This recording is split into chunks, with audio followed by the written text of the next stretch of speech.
Hi. As we're wrapping up week 2, I just want to offer that I think that so far the class seems to be progressing quite nicely, that you're zeroing in on your first part of your interviews being completed, and some of those have already been rolling in. The discussion board activities to date I thought have been well written and I thought thoughtful.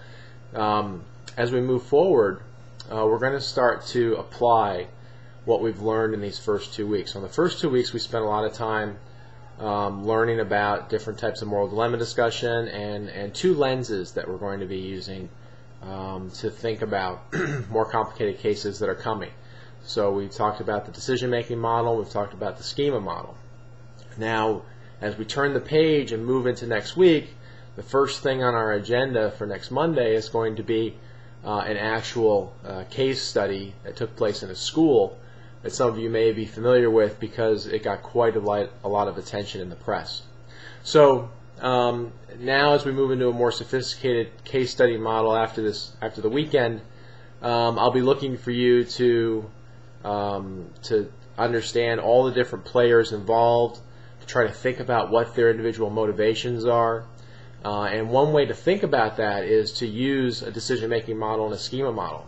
So I'll be looking for you to think about, well, what different schema are different actors using in this case, and how does that affect the way that they react to each other, and who's really in a position rather to make a decision, and how do they, during the course of the decision-making model, either succeed or perhaps bump up against some obstacles that are getting in their way.